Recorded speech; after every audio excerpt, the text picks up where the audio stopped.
Language of Caring helps healthcare organizations achieve an unparalleled patient experience and a culture of caring through exceptional communication.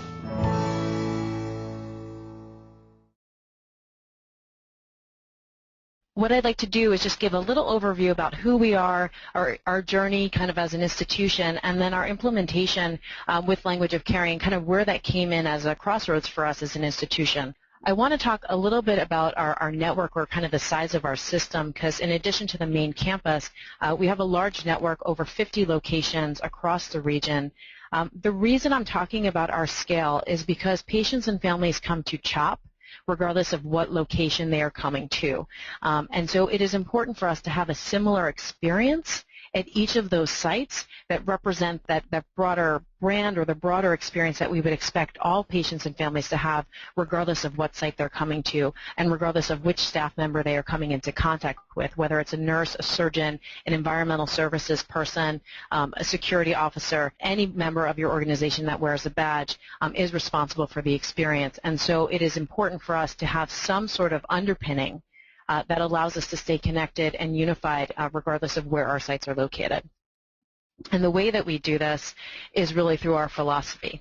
It is our philosophy. It serves as our underpinning. It is our philosophy of family-centered care. We are well known for this. I don't want to celebrate too much on who we are, but we are well known for family-centered care.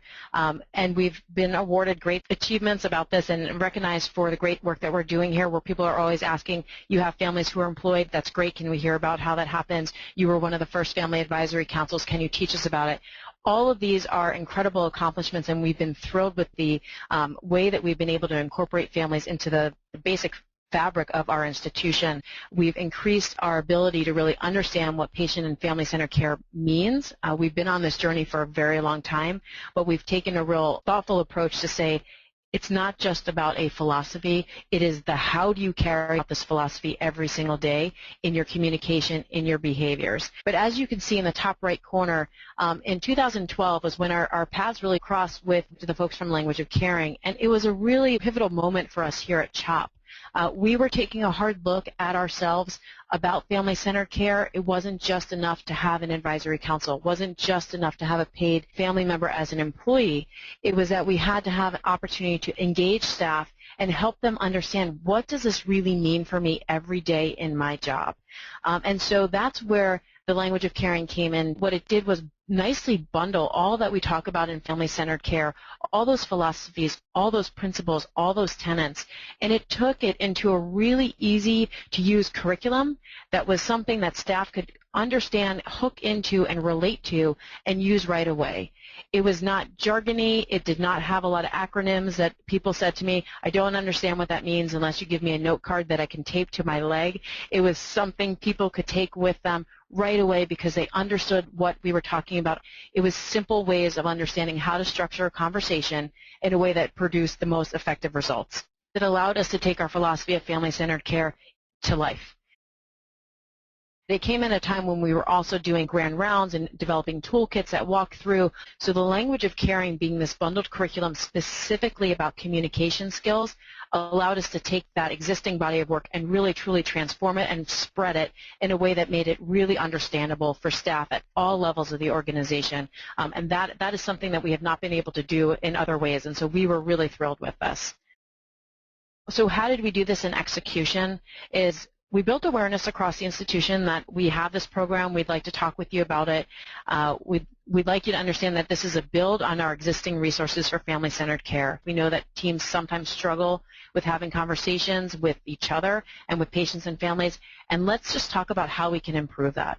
And so we did a training. We did a unique training where we actually employed our families as co-facilitators with us in these trainings. So we had operations leaders and family members trained as facilitators, which I will say was one of the best decisions we could have made because it paired families who could tell us what it is really like to be a family, paired with an operations or a clinical leader who really had the true insight into what really happens in a clinic. So it took all that air out of the argument of this will never work and I could never say that. We had the right people in the room who could say, yes, you can, and here's how you can say it. So we took an interesting approach. Usually we start everything at our main campus. We decided to start everything in our ambulatory network across the region. We worked with the site managers and the medical directors of those sites to say, this is the program. They had a chance to come in and do a training session with Jill and the team. And they heard about these principles and the different steps of the program, and immediately people started to hook into this. The blameless apology, you could see the lights go on for folks when they said, I can apologize without accepting blame or taking on risk for our institution. And we had so many of those aha moments throughout the rollout of this.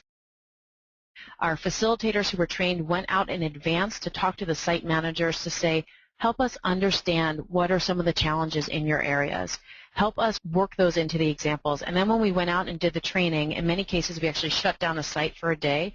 I know many of you are saying, I can't believe you would pull people offline for that, but we did because it was an investment in our teams and an investment in our patients and families. And so we pulled people offline. We shut down clinics for a couple hours. We went out with a family member and an operations leader and walked through the curriculum and taught staff. It was interactive sessions where we were having conversations, helping us to understand what are some of those key moments that are really struggles. Physicians, the nurses, the schedulers, every member of the team was participating in this and trained in the same language so that they were able to walk through those same steps and put this into practice right away when they opened the clinic back up.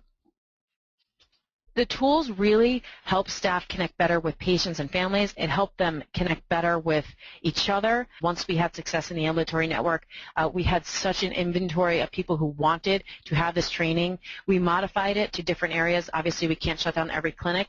We've made a language of caring version that is a 45-minute version, a 15-minute version. So we've really modified it to what works for our institution, but still gives those core principles and those core skills to the people who are sitting in the room. It has really enhanced our culture of safety, again, because safety is about communication. If you can effectively communicate with patients and families, we're driving safety together, driving experiences together.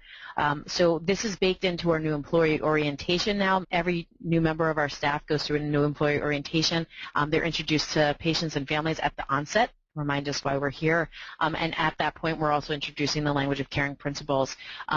Nearly a third of all of our staff and providers have been formally trained and have gone through some version of this program. Increasing feedback from that, we track and trend our feedback, is that people strongly agree that language of caring really gives them what they need. That to me says we're really helping people enhance their performance and give them what they need in order to accomplish their jobs, which is critical for employee engagement, but also for patient and family experience.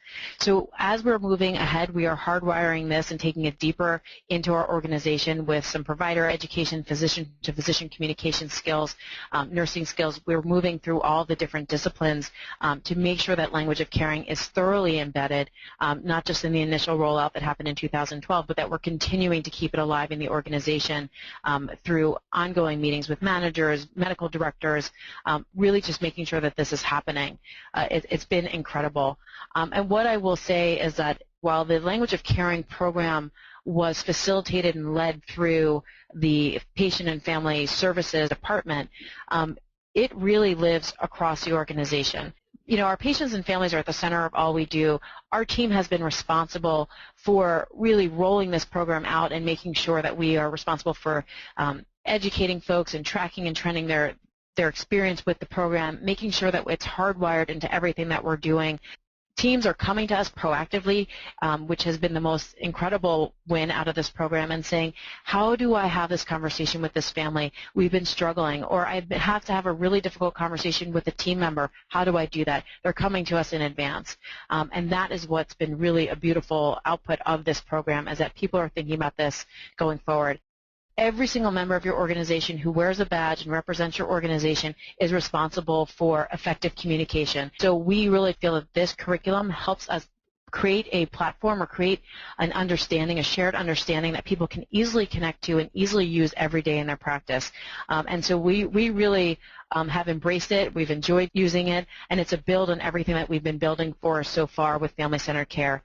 And so, you know, I think the last question is, well, how do you know this really works?